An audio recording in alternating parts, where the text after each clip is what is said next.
Welcome to Scrapple TV.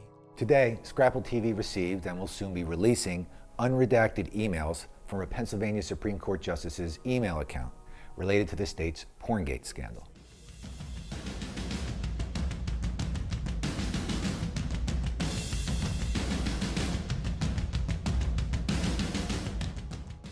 The emails show how a network of both state and federal officials shared pornographic, misogynistic, and racist media and humor. Here we present you with a sample of the offensive material shared in those emails. They're not safe for work or appropriate for children.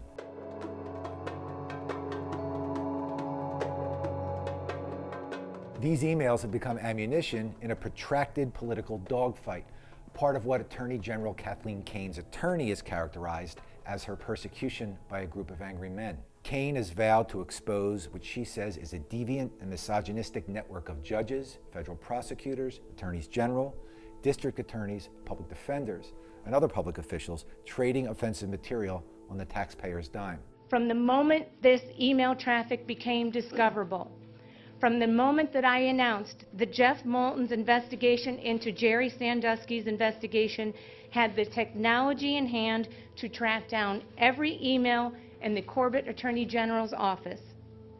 Some involved in this filthy email chain have tried desperately to ensure that these emails, and more importantly, their attachment to it, never saw the light of day. A heavily redacted release by Kane last year cost 5 state officials their jobs, including a member of former Governor Corbett's cabinet and Supreme Court Justice Seamus McCaffrey. Porngate, as it has been called, has led to the termination of 6, the resignation of 2, and the reprimand of 23 employees of the Attorney General's office.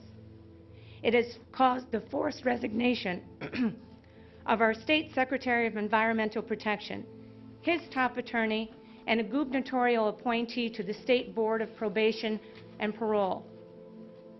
And as you know, the same emails led to the suspension and resignation of a Pennsylvania Supreme Court Justice. Also today, a source brought to Scrapple TV for inspection new and incendiary materials related to the feud between key principals in this matter. When revealed, these materials promise to add dramatic and disturbing dimensions to this story, which has thus far been limited to one of pornographic and racially insensitive emails exchanged between public officials. At each step on this trail of concealment, they have been assisted, wittingly or unwittingly, by judges and prosecutors, and in particular one, Judge William Carpenter, who to this day prevents the complete public dissemination of these emails under a tortured interpretation of our state's grand jury secrecy laws. Scrapple TV is actively seeking a full review of these materials to confirm their provenance. When we do so, we will make available all emails, attached media, and other relevant information as soon as we conceivably can, with redactions sufficient only to protect the identity of non-public persons. The following videos, emailed to Supreme Court Justice J. Michael Eakin by defense attorney Terry McGowan, and which have been reported on by other news outlets, are presented in original form. All are racist in quality and content, and therefore also not safe for work. Good morning, Time Warner Communications. May I help you? Yes, I was calling about this new gay and lesbian channel. What's up with that? What's the deal with that? It's just a channel for people who are interested and want to be educated about the gay perspective. Oh, really? Well, it seems to me like the gay perspective would mostly be like a couple of big hairy balls dangling in front of your face.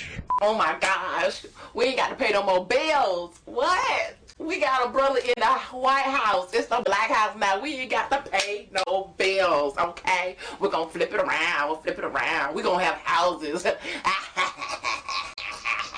In one, a YouTube performer who calls himself the Amazing Racist picks up Latino day laborers, who he refers to in offensive terms throughout, and then takes them to LA County Immigration Services. What we're going to do is we're going to go over there and fuck with them a little bit. Look at them. Just look at them over there, just standing there. Like animals. Oh, let me work, let me work. Okay, settle down, you guys. The great thing about beaners is they are always willing to work, always. They think they're coming over to my house to fix my deck. What they don't know is that we're not going to my house. We're going somewhere else. INS! Ines, la migra! La migra! There's 6 of them right here! I got them! I got fucking beaners! They scattered! So that's what I do every couple weeks, just to get rid of, thin out the herd a little bit, make sure they don't overpopulate. We'll be back with more information as events warrant. For only a grand jury protective order stands in the way of releasing their names and their emails to the public. And should I be removed from office, either by conviction or through a suspension of my license by the state's disciplinary board, the one person who could challenge that order would no longer have standing to do so.